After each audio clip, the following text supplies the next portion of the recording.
Brian and Kenzie in the morning. And Chicago's alternative all day. Q101.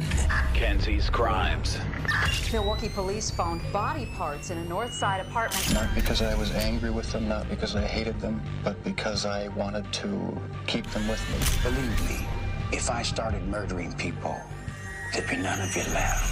This is evil, what those people have done to me. C says Heaven's Gate awaiting. I'm not guilty.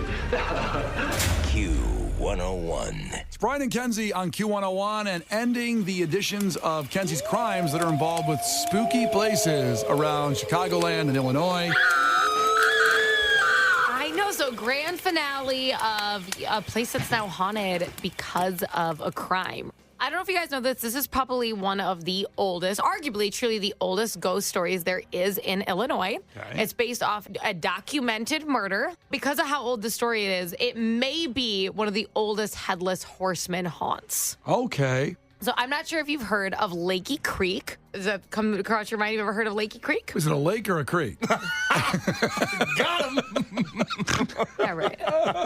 So what it does is it helps drain the farmland northwest of McLeansboro, Illinois. Okay. It heads south, eventually joining the North Fork of the Saline River in rural Hamilton County. From there, the Saline River grows larger and it empties into the Ohio River on the eastern side of the Shawnee National Forest. So this creek strategically would have been an amazing place for an early settler in the McLeansboro Township. Long before there was a concrete bridge spanned over the shallow creek, 1.5 miles east of McLeansboro along Route 14, a frontiersman named Lakey decided to build his log cabin along the wagon trail to Mount Vernon, now where that Route 14 is. He had almost finished the project of his new home when one day he went out to chop wood from an oak tree to make boards for the roof of his house. The next morning, a lone traveler stumbled upon Lakey's bloody body. Ooh. Lakey's head had been severed with his own axe that he was using to chop wood. Now, that wasn't a bad accident, right?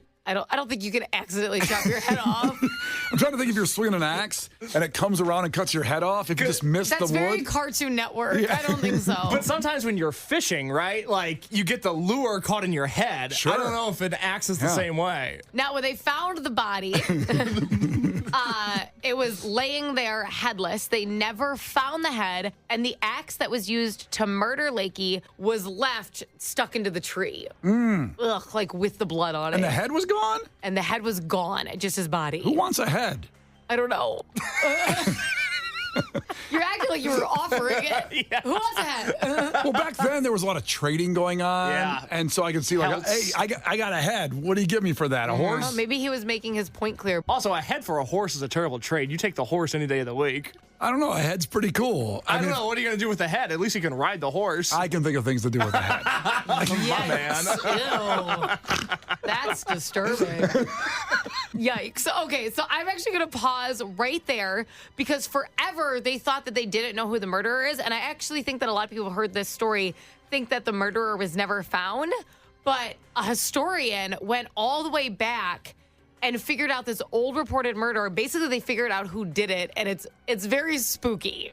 All right. Well, coming up here in 3 minutes, the conclusion of Kenzie's Krimes with Brian and Kenzie on Q101. Brian and Kenzie in the morning. And Chicago's alternative all day. Q101. Brian and Kenzie on Q101 with the conclusion of Kenzie's Krimes and the last episode that involves a haunted place. So this is McLeansboro, Illinois. It's actually potentially the origin of the Headless Horseman. So Lakey Creek, if you've heard of it, now there is a big cement bridge that runs over it. It's 1.5 miles east of McLeansboro along Route 14. So if you pass that, it is called Lakey Creek.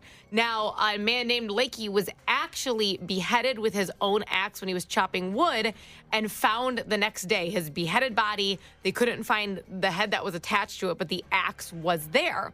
Now, for decades after this murder, travelers reported being chased by a headless horseman who rode out of the woods along Lakey's Creek.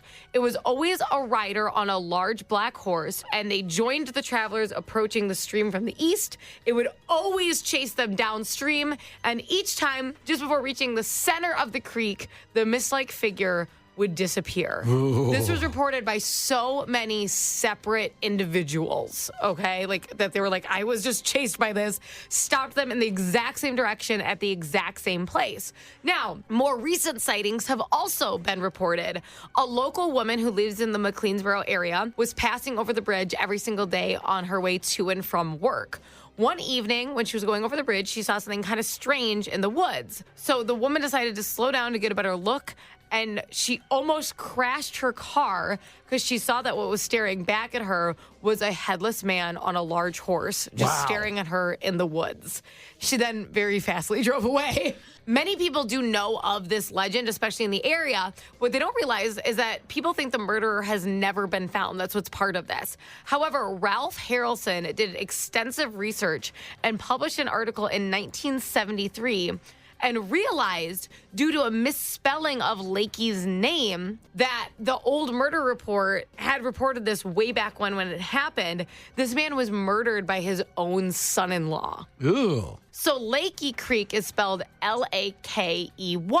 Back in the day, this guy's name was Leaky, but it's another way to spell Lakey from that time. So this murder was actually reported, but due to the misspelling, people didn't realize that that was the murder report and who this is named after.